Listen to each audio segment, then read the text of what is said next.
Hey guys, it's Hina Chef. Today I am going to be using Kat.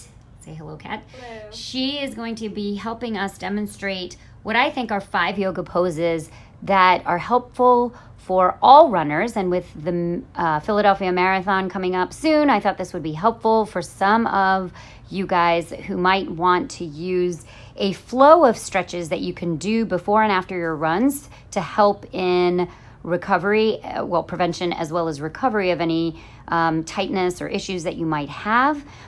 So we're going to get to it. Now, I have made up names for these poses because I am not a yogi, but I understand the mechanics of these poses and what muscle groups that they stretch. So I'm going to make up my own names. So for any of you guys who are really into yoga and know what these names are, just don't fault me for making up names. So first we're going to start with a pose called down dog. So your arms are underneath your shoulders, your fingers are spread wide, and you are hinging at the hips, trying to think about kind of turning your hips a little bit inward towards each other and imagining that your sit bones are pulling apart. Your feet are hip width apart as well. Now, Kat, because she's got amazing flexibility, you guys might not. You might be very tight in your hamstrings. This is a great pose for stretching the posterior part of your body, both upper body into your shoulders, as well as the hamstrings and the calves. Some of you who have tightness in your hamstrings, your pose is not going to look like this. So some of you might be compensating. You'll see hunching of your back, which we don't want that. So the idea would be to keep your back straight, but the knees would be bent, and that's okay.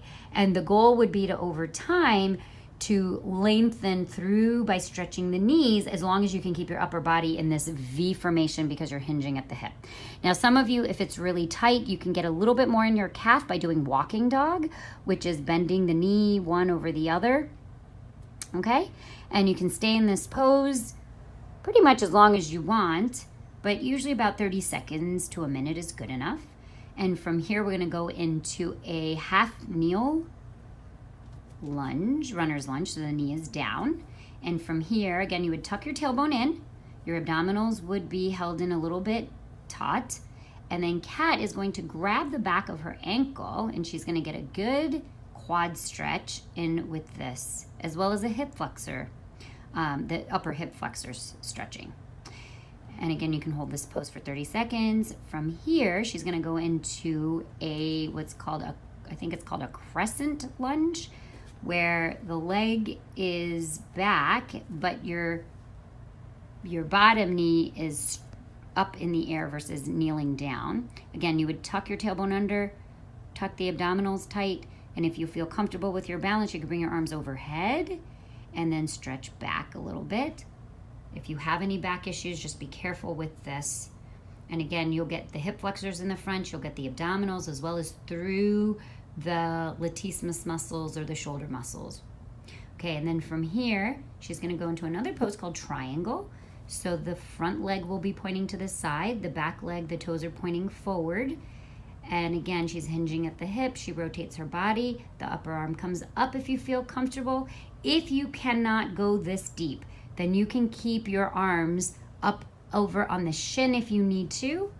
And then you could also hold on to an object if you need to. And this is a great stretch for stretching the inner thighs.